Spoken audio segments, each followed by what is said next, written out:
Welcome, guys, everyone, to our next webinar for the Transition Council. I'm glad you guys could make it. If you see me kind of looking this way, it's because some of my notes are over here on another screen. So I'm like, but glad you guys could make it. I'm not going to take up too much time, just so we can have more content, and the webcam fell. So we can have more content time for our speakers. Real quick, Kim is going to talk about the Transition Institute. Thanks, Jen.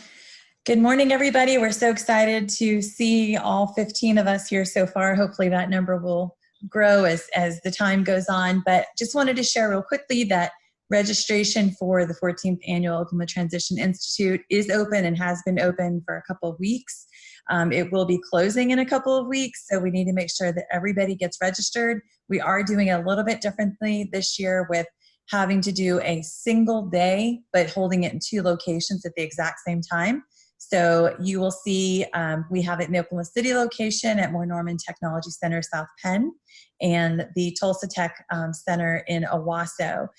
If you don't know what your team is, you can reach out to me, shoot me an email, and I'm happy to help you figure that out. But it's basically based on what would be closest for you to attend, the Owasso area or Oklahoma City area, and school districts that you either work in, have children in, or areas that you serve.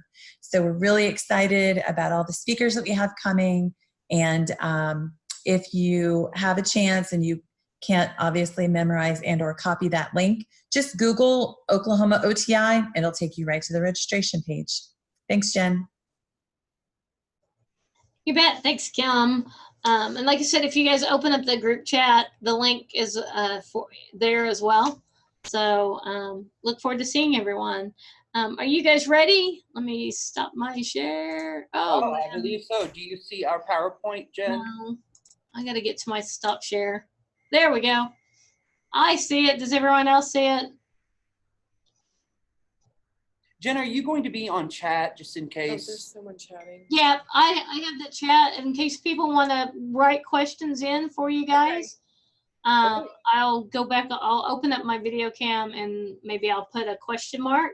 Yeah. Okay. That we have a question. How's that? Yeah, that sounds good. All right.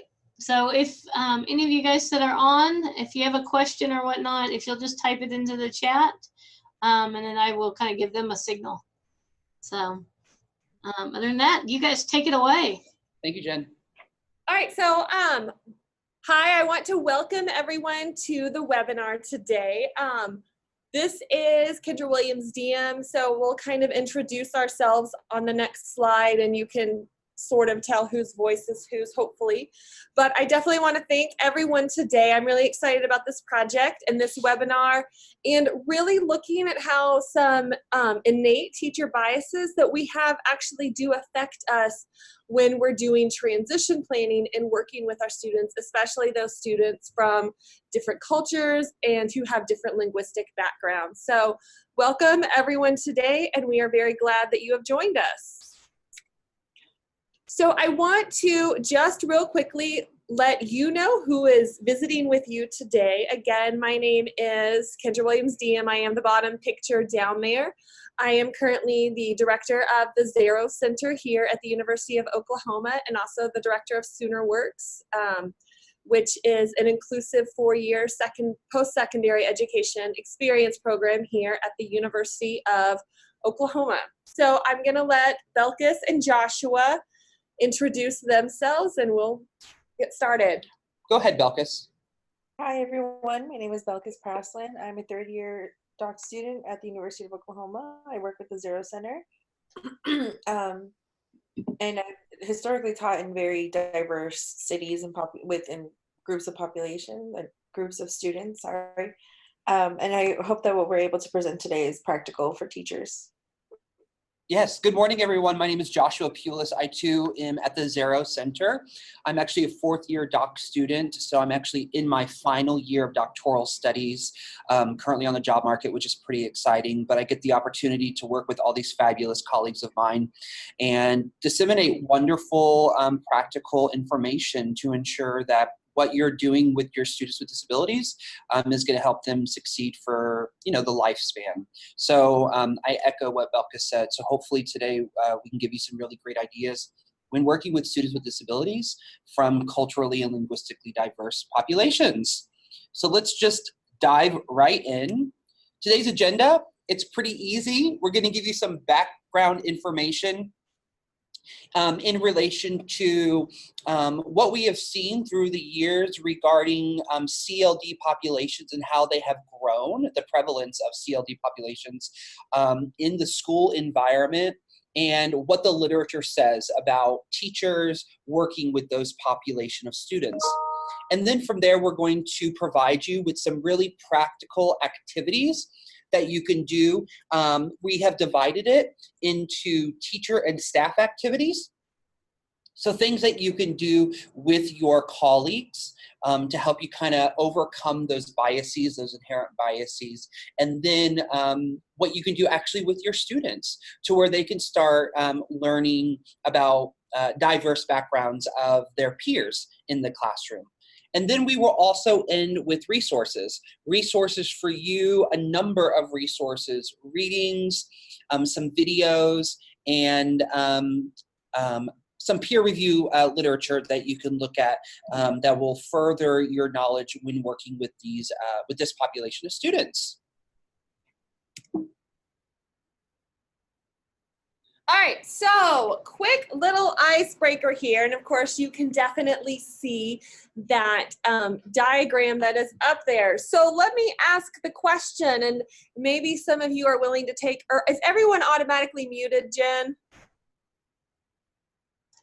Yes, they are. Okay, then we won't have a lot of discussion then. That's fine. But let's think about this. And so the question is, am I biased? And so just think about it for a second. Do you feel like you have any biases? So you can see that diagram there, and it pretty much says yes and yes. And so it is more or less impossible for individuals to not have a bias. And a bias doesn't necessarily equal something that's bad. It just means that there is something, for whatever reasons, our own personal background, where we are currently, that we have some kind of our bias. And it means that we may have a bias for one type of food over another. I prefer to eat Indian food for every single meal because I have a bias and a preference for Indian food. That does not mean that other kind of food is bad. I just really like Indian food. And it's okay to have biases. The problem is when we let our biases kind of overtake and start dictating the things that we do and how we interact with people. And so biases are definitely part of everyone. It's a normal part of human development, but we really need to kind of come to grips with our biases and then be able to use them effectively or not use them effectively in the classroom. And so basically many teachers are faced with limited understanding of cultures and also cultures of their own. As being in pre-service education, I've worked with a lot of pre-service teachers who are getting their teaching training. And what's quite interesting to me is oftentimes I will have pre-service teachers who identify as white say, I don't have a culture. That is absolutely not true. What happens is a lot of times when your culture is part of that majority culture, everything around you feels normal. Your culture is the majority culture, and life doesn't feel in any way different to you. So the idea of biases and understanding cultural diversity is really to reflect back on your own experiences, your own culture, your own lens of looking at things, and making sure that those biases that you have are not negatively interacting and working with your students. So, I think you're next, Belkis. Sorry, I keep forgetting to mute and unmute myself. So the question stands, why are we here? And as you'll see in the next coming slides, the population or school populations are changing so much. There's a giant growing number of students in public schools who are from CLD backgrounds, whereas, 30, 40 years ago, that may not have been the case. That number may have been way smaller. And now, as you'll see, it's growing and it's projected to keep growing. And one of the barriers that research has found that is hurting student success, and particularly students from CLD background success, is the attitude of the teacher who is instructing them. And it's not to say that teachers are purposefully biased, but they can be, or those biases can come out and can have significant effects on students. So when we're looking at the bias, we need to talk about practical ways and strategies to help teachers overcome these hidden biases, or the known biases as well, so that students from all kinds of backgrounds can benefit and can learn and succeed in and out of the classroom setting.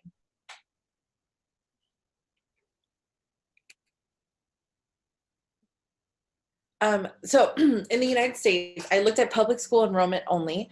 It's maybe a little bit hard to see, you might have to make your screen larger, but if you look here by race, in the yellows are 1998, the greens are 2008, and the pink is 2018. You will see that the white race of students of public school enrollment has decreased some from 1998 to 2018. On the other side, Hispanic and Asian populations have grown. Now, it doesn't look like the Asian Pacific Islander is large, but it's significant because it's by millions. And these growth projections are continuing. People will research, and all the guys who do the math are telling us that we should expect the number of students from CLD populations to continue growing, and especially those of two or more races. It's talking about how to recognize the patterns of school population and how we can address and make school a little bit easier or more accessible for those students. Yes. So looking at this diagram, this pie chart here, this is the public school enrollment 2018 from the National Center for Educational Statistics. And as you see, we have multiple cultures that are recognized on this pie chart. And really, if we're looking at white as a culture, and then all the other cultures as culturally and linguistically diverse populations, it's pretty dead center, right? So schools are becoming more and more diverse, and being able to recognize this as an individual that teaches students with disabilities that are coming from these diverse backgrounds, we can start leveraging those experiences and perspectives that are so important for the classroom, to where students can learn from each other, teachers can learn from each other, and also teachers can start using culturally responsive practices with their students from CLD backgrounds to leverage their strengths. And when I say strengths, leveraging the student strengths. We're looking at a strength, not a deficit. So keep that in mind for those who are on the call today. We're not looking at it through a lens of a deficit for people who are coming from CLD backgrounds. We're looking at it strengths-based, because they bring all of this rich information that we can use to help us better understand the world at large. So this was a snapshot of the US public school enrollment. We wanted to show you kind of a snapshot, a longitudinal snapshot of the Oklahoma enrollment. So looking at that, this is the Oklahoma public school enrollment fiscal year 2008-2009. And as you can see, the white category is quite large and in charge. It's almost 2/3 of the pie graph. And then everything else you see there is culturally and linguistically diverse populations of students. Now, as Belkis and Kendra have alluded to, this idea is that schools are becoming more and more diverse through the years. So let's take a look at what is happening today. So this is for the 2018-2019 school year. And as you can see, it's starting to really become half. students from culturally and linguistically diverse populations are starting to come into our schools. And we need to recognize this and be able to say, what can we do as teachers to ensure that we understand cultural responsive practices, to leverage those strengths that the students are bringing into the classroom, and then to help them succeed, as Belka said, both in school and out of school. And hopefully today, when we get into our activities, we'll give you some really practical strategies that can help inform those practices.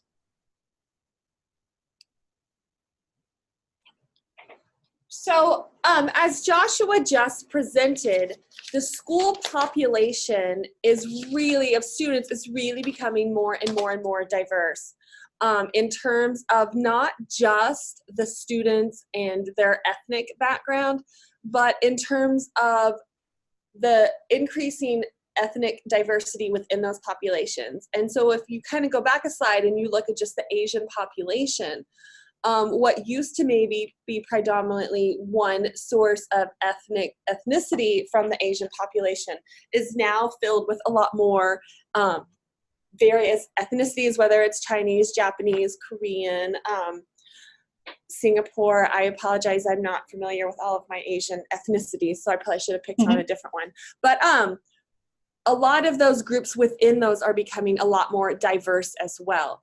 What's so interesting is even though the diversity of students is greatly changing, the diversity of teaching is not greatly changing. The national percentage of teachers who identify as white is 80%. And if you just look at that pie graph that we had on the previous slide there, it's only about half of the students in Oklahoma who are identifying as white. And so actually, if you get down to teachers in Oklahoma, it's a little, I think it's 91% of teachers do identify as white. So we have 50% of the population identifying as non-white and 90% of the teaching staff identifying as white. And the important thing is students need to see people who are more similar to themselves to also help have that connection to the schools. And so there's things that people can do of all races and ethnicities to make those environments more accepting and more diverse and culturally appropriate. So even though we can't necessarily change our ethnicities to match that of our students, we can definitely change our classroom practices to make them more encompassing.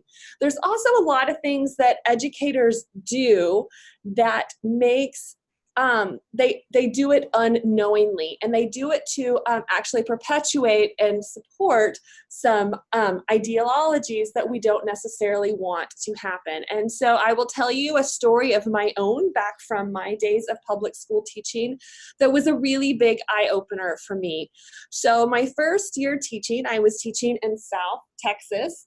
The vast majority of my students were Hispanic. The second largest group of students were Black, and then white students were probably the third largest students. And then I had a few other students who were Asian and other ethnicities and races. But by far, half my class did identify as being Hispanic.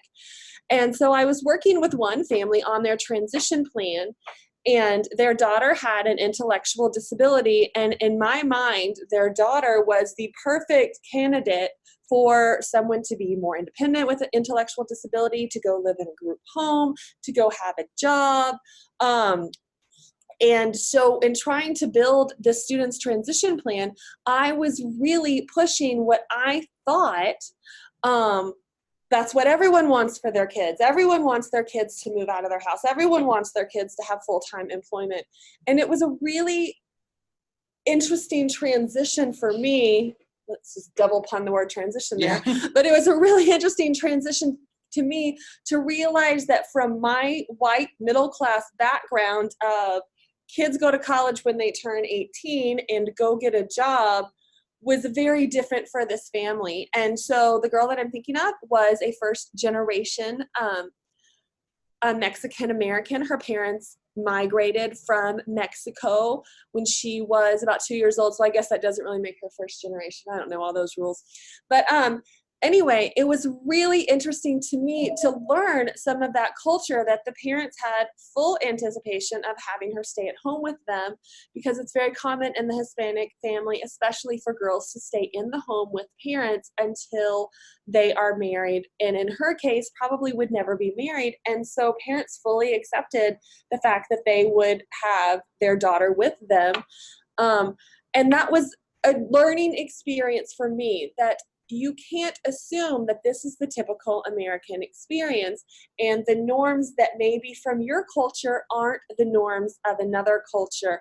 I was also had the experience of leading a study abroad for OU students. We went to Costa Rica. This was, I don't know, a while back, because I only had a few kids at the time. But one of the OU students was completely blown away that in this Costa Rican family, a daughter who was 30 and a son who were 27 were still living at home, because that's not what you would necessarily see in the typical family structure in the United States, of someone who had been to college. I think the daughter was a pharmacist and had a good job, but the daughter was still living at home at age 30. And it was really interesting for me then to be able to kind of reciprocate that and talk with the OU students about, you know, that idea of moving out right when you finish high school is very Americanized, and it's very middle class Americanized. And the more teachers can realize their backgrounds don't necessarily match their students, their expectations may or may not match what the students and their families have, the better we can be at working with our students. So in order to do that, we have to recognize what our own hidden biases are and what things we bring to the table that are inadvertently affecting us when we're doing the transition planning for our students. So then let's look at some key terms and concepts to build some knowledge around these ideas that we keep throwing out at you, hidden bias, culture. What is this? So bias is an inclination or a prejudice for or against something or someone. As Kendra stated earlier, she loves Indian food. She could eat Indian food all day, every day. That is a bias of hers. She is a self-aware individual, and she says, I like Indian food. So she is explicitly stating that bias. Now, the important thing to understand is that individuals, specifically teachers, may or may not be aware of their own biases and how those biases can actually inform their instruction in the classroom environment when we're working with students with disabilities from culturally and linguistically diverse populations. Kind of echoing what Kendra said, understanding that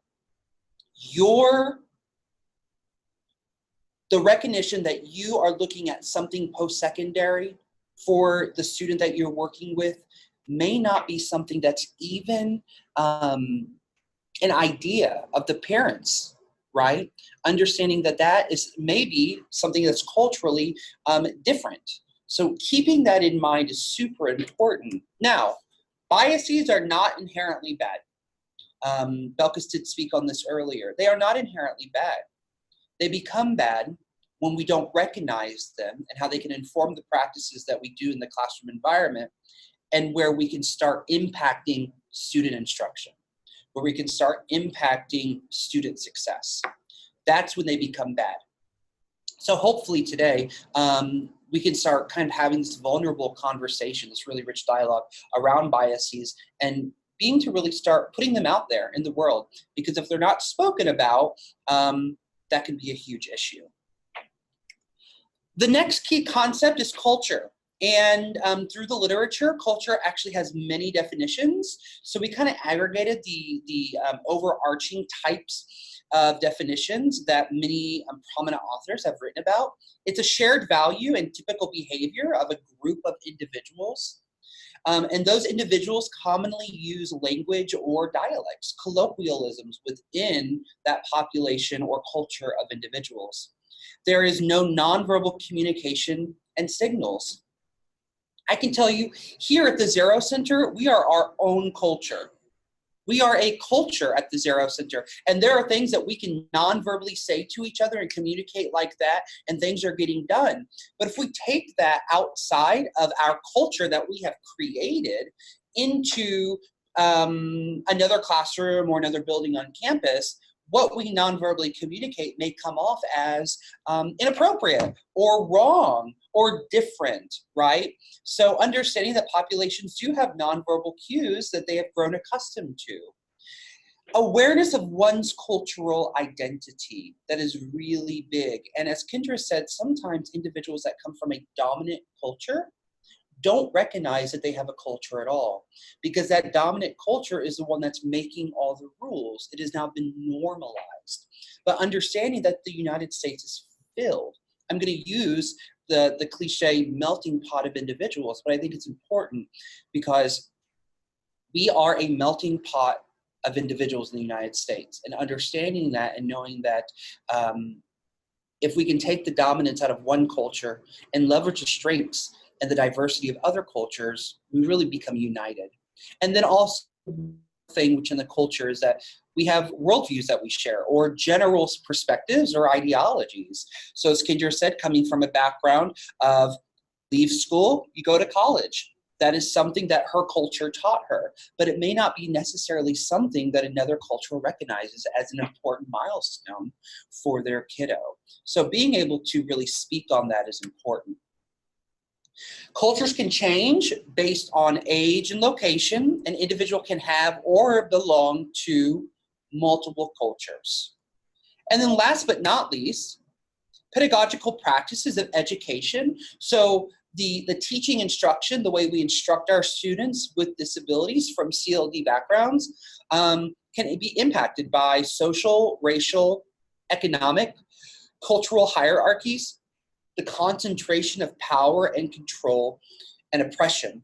So being able to speak about all of these things and being aware of these hidden biases that we may inherently have within us, we can overcome them. So now we're going to look at some activities that Belkis is going to talk to you about. So we have two different kinds of activities. One's for teachers and staff, and then there's a whole other group there for teachers to do with students, or for students to engage in more. I'd like to focus on the teachers and staff one right now, because I think these concepts are so abstract sometimes. Even when we're discussing them and giving definitions, they can be very abstract, and they don't have to be.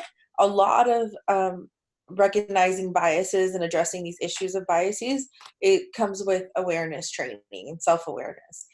One of the easiest things you can do as a teacher or somebody who's trying to become more aware of where they are in the big grand scale of bias in education is to conduct a self-assessment. There's this really great article by Montgomery, and we have the resource down, and I'll share the link at the end of the PowerPoint. And he just the author has some questions there for somebody to ask themselves. What is my definition of diversity?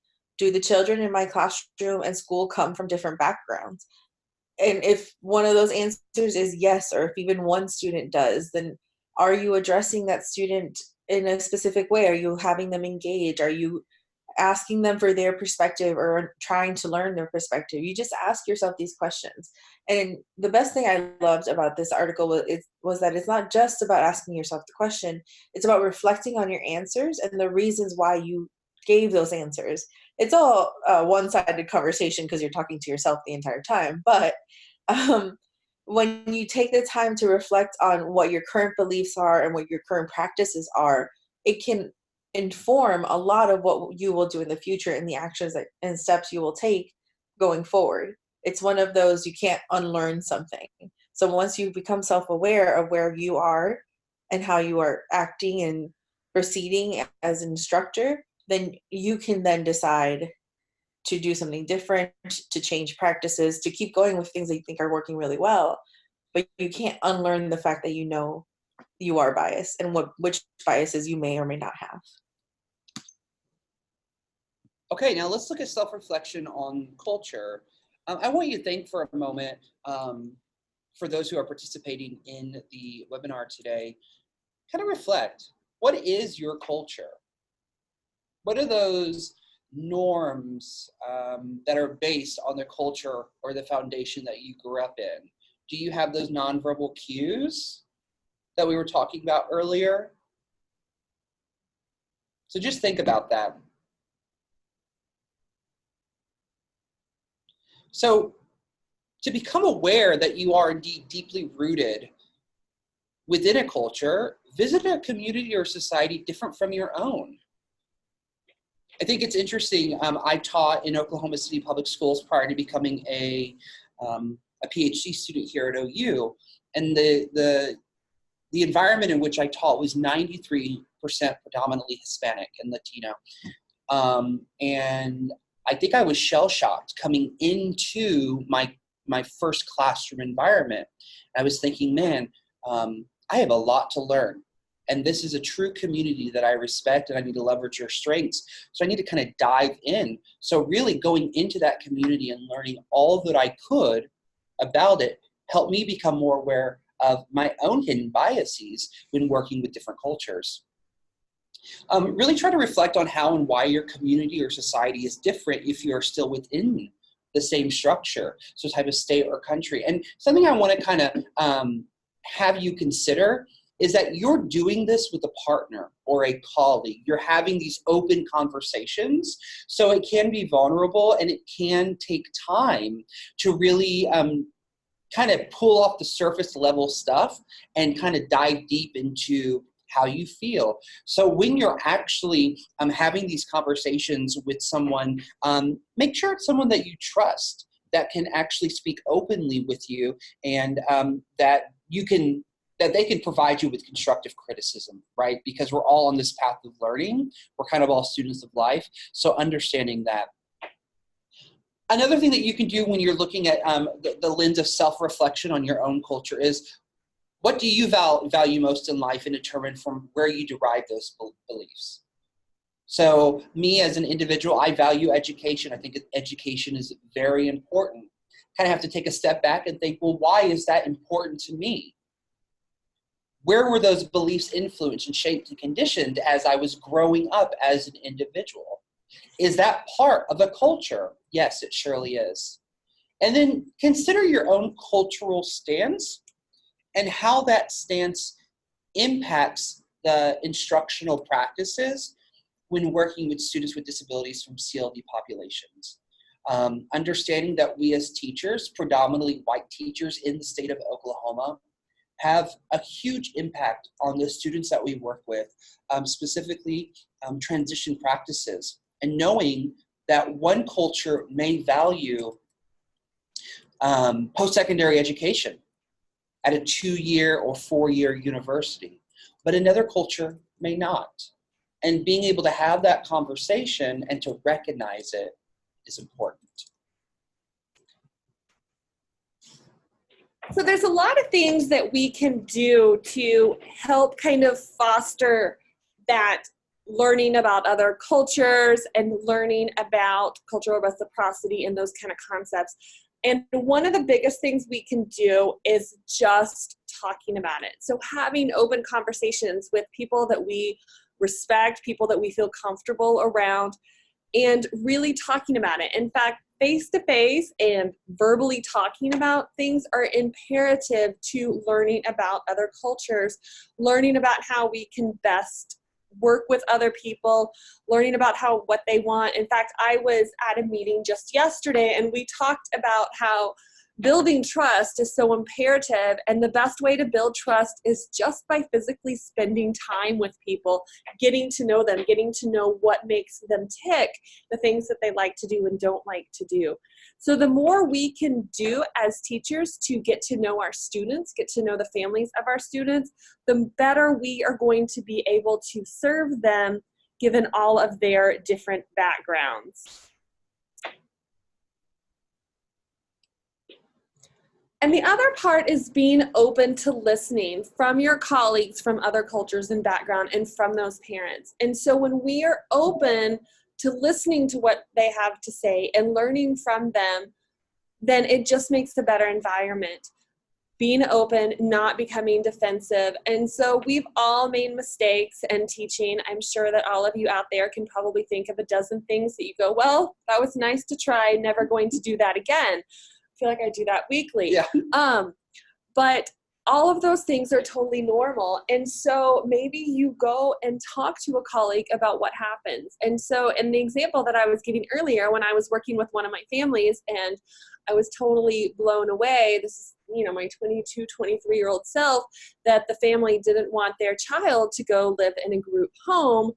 I really had to reflect back, listen to other colleagues. In fact, one of the first things I did was go and talk to a mentor teacher and say, wow, this really, really surprises me.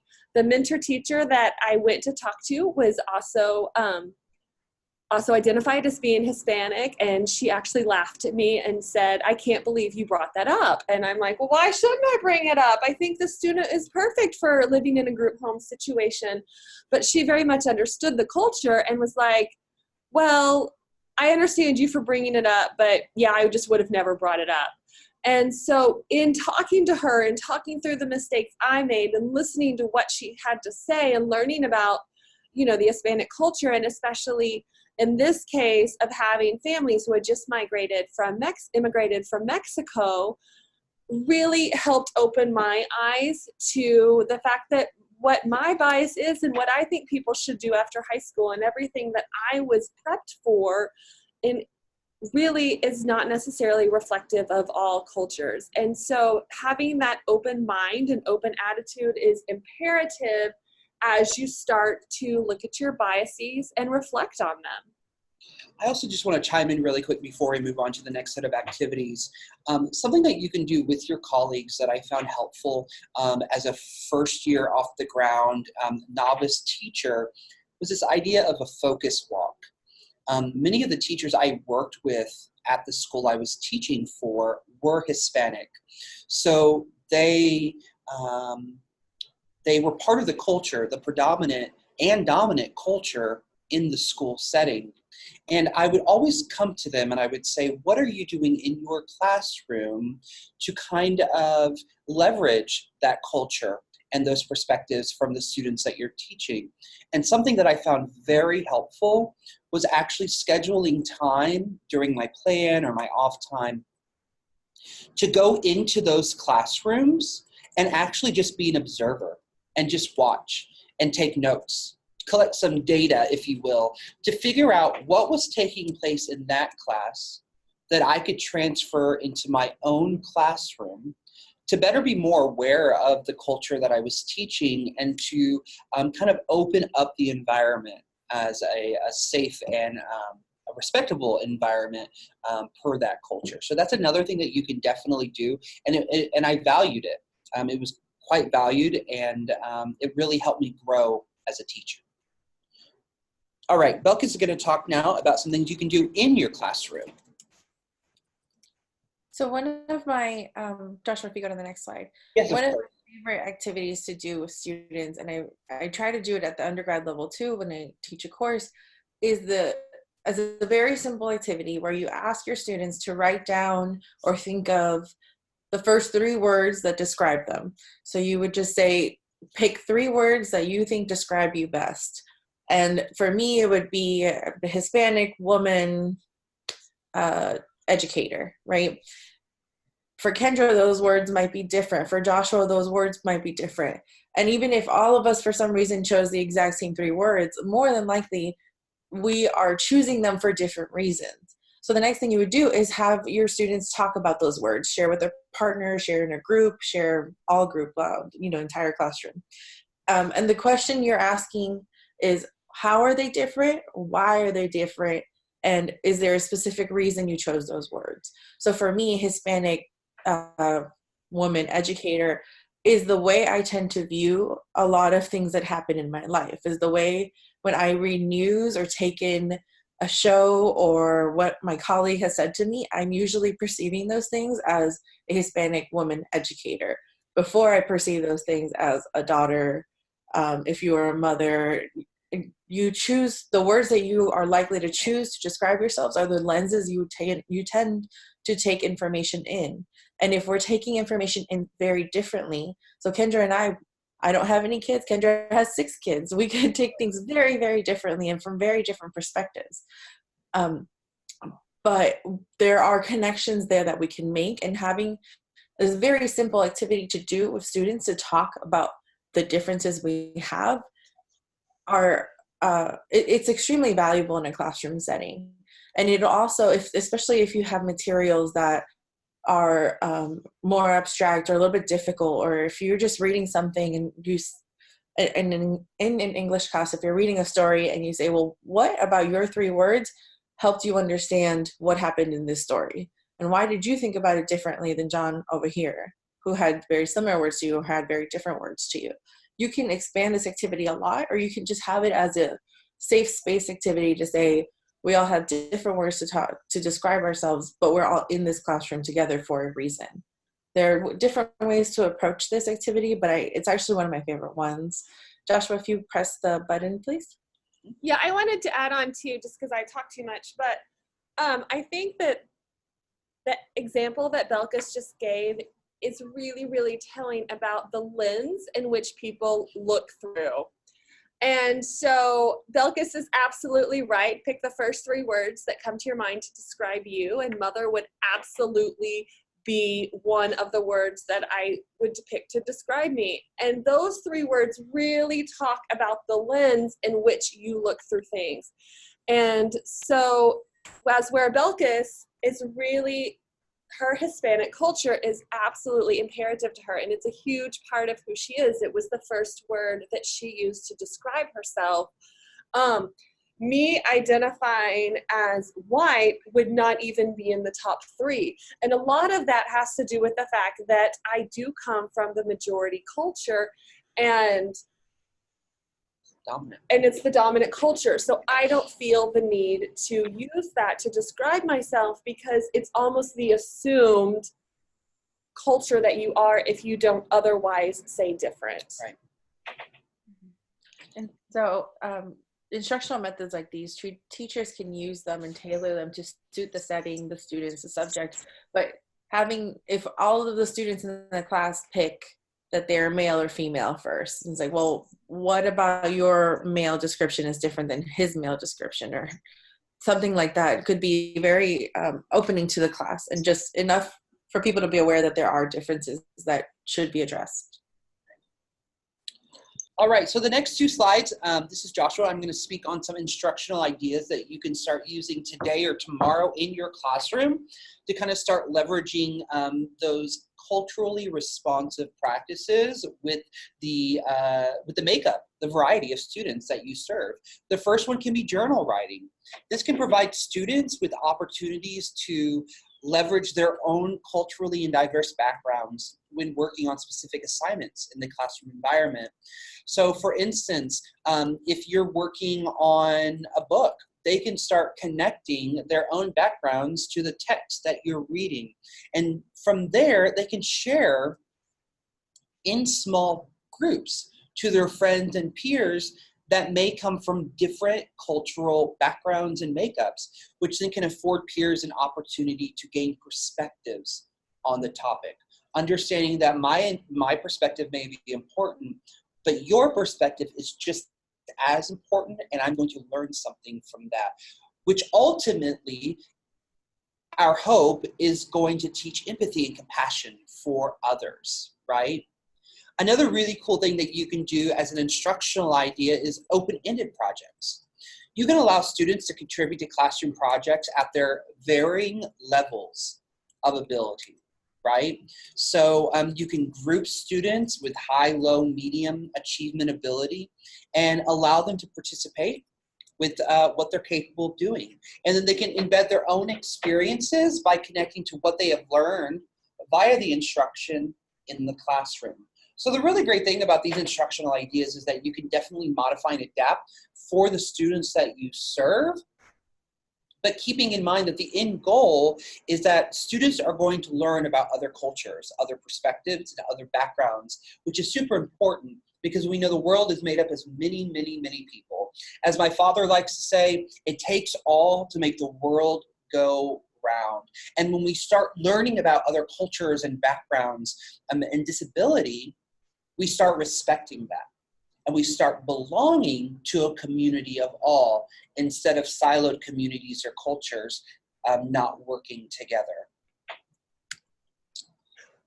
Jen, we see you, we promise. Thank you for the prompt.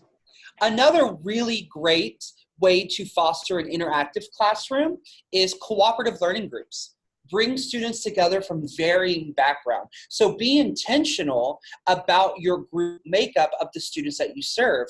This affords students to see benefits of bringing people from a variety of backgrounds together. So instead of putting all of the white students together or the Hispanic students together or the African American students together and the Asian students together, be intentional and mix it up. And that's where students can start saying, oh, wow, your background and your perspective is super interesting and I can learn from you.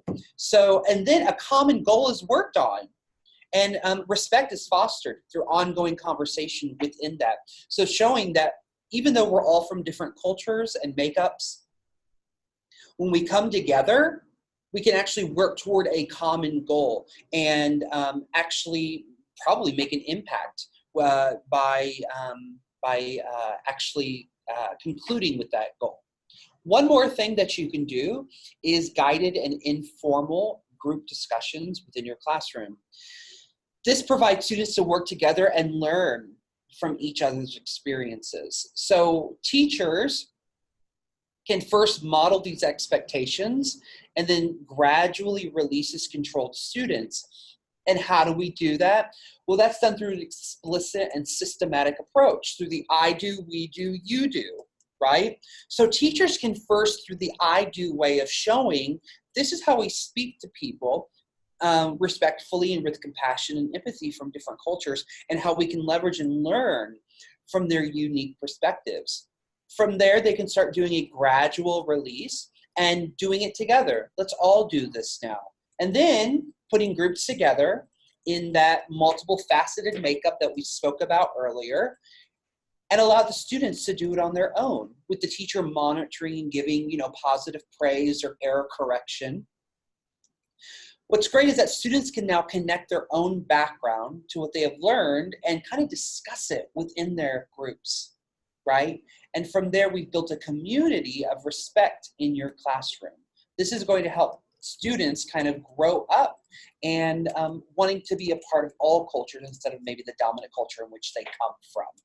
So those are just a couple of ideas in which you can implement in your classroom environment.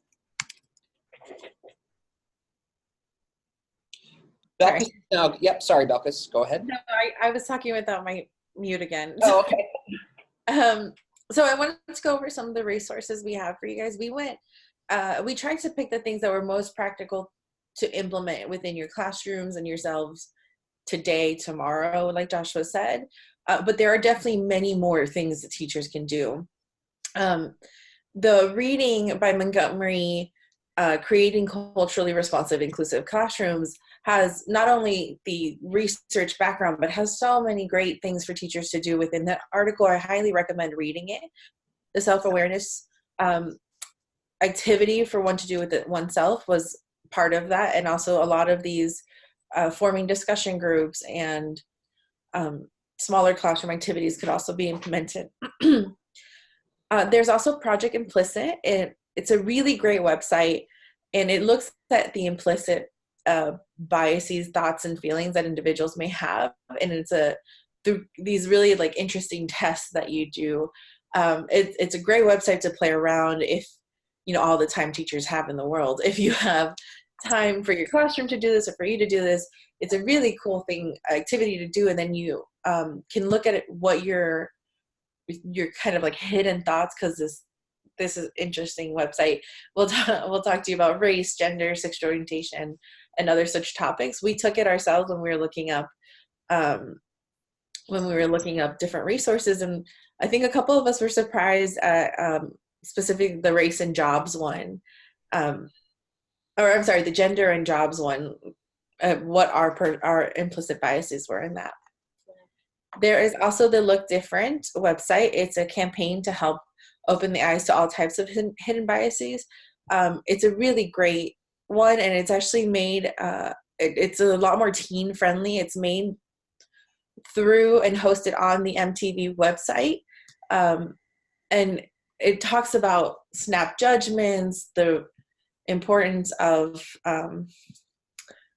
current topics facing today. It's really great for teen audiences because they have such things as like, have high school dress codes gone too far? And then there are quizzes and ways to talk about it that are very oriented towards a younger age group. If we go to the next slide. And then we have a series of TED Talks that we just really liked, and would make really good resources to have and share with students in the classroom or in staff development, or in general, just for you to watch. They're great talks and really informative about different kinds of biases and how they are affecting populations and ourselves. Yeah, and if I just really, I think that if you leave with just one thing today, it's this idea that you start openly talking about the biases so that you can start overcoming them. And there is this video from National Geographic about these young men from, I forget which country in Africa, but they come over to the United States for the first time, and they are completely out of their element. And they are just watching them go to places like a donut stand and being very confused. And it's really cute to watch, and it's really informative, but they are also sharing their perspectives of what they thought America is, what they perceive it once they're there, and how they feel that they're being perceived. And it's just very eye-opening in terms of, this is a perspective I had never considered before, as somebody from a completely different area coming into the country, which is a reality for a lot of students who come in over to the United States and have no other reference to the culture of the United States and of the state that you're in and the city that you're in. And our last slide is just a lot of different references that we use throughout the PowerPoint, which you are more than welcome to grab and look at your own leisure.